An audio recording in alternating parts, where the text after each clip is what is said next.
Wahai kawan-kawan, mari dengar cerita kisah Nabi Yunus dalam perut ikan Nun. Wahai kawan-kawan, janganlah bimbang, Nabi Allah tetap dalam pembelaan.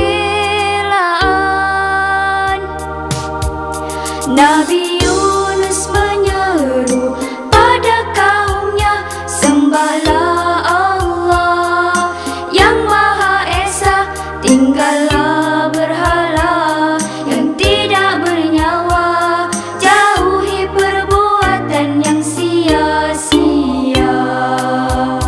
Seruan Nabi tidak diterima, Nabi diejek dan Nabi dihina.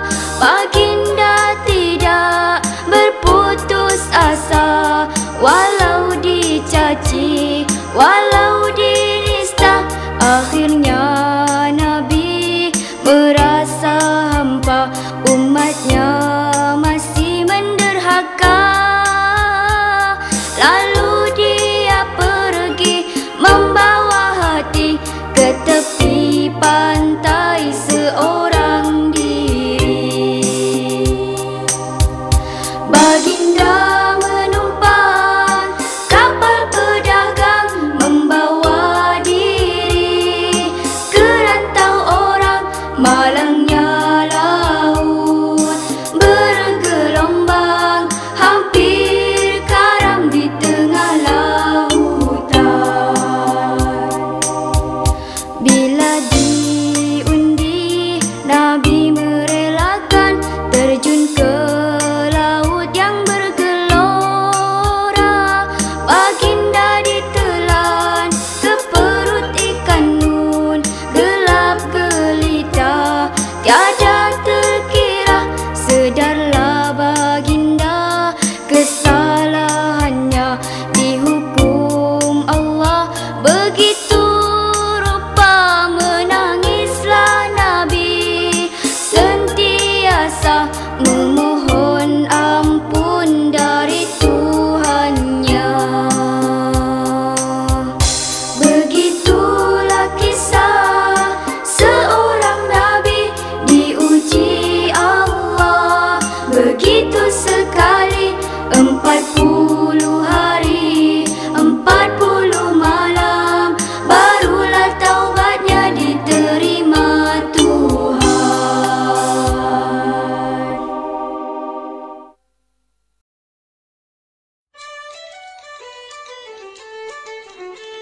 Negara Indonesia merupakan negara kepulauan yang kaya akan sumber daya alam sekaligus kaya akan suku bangsa. Bentuk geografis kepulauan yang tersebar di Indonesia menimbulkan banyaknya suku di negara tersebut.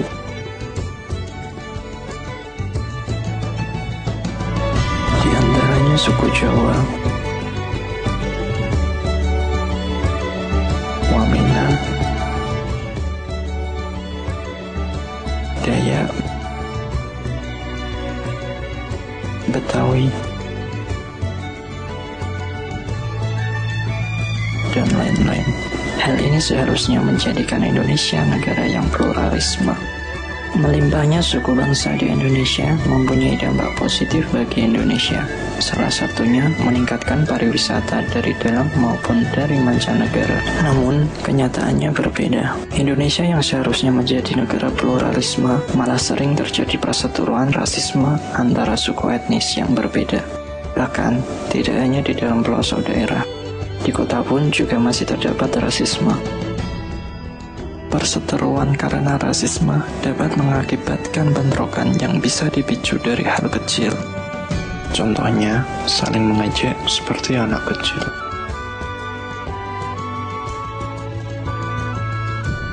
Dari ejek-ejekan itu dapat berlanjut perkelahian.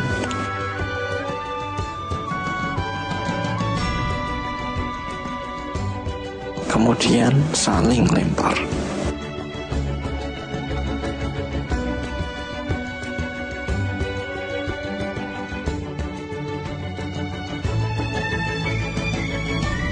Dan sampai pada akhirnya salah satu dari mereka yang kalah meminta bantuan teman-temannya.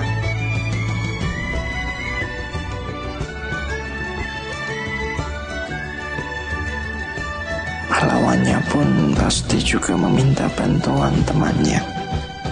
Dan bisa Anda bayangkan sendiri kejadian berikutnya yang lebih buruk lagi.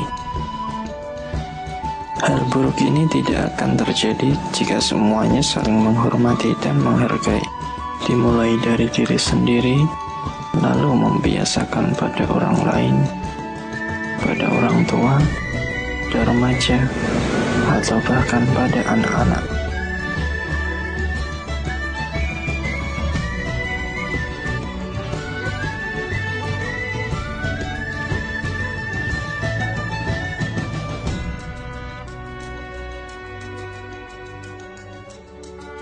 Dari banyaknya kasus rasisme di Indonesia,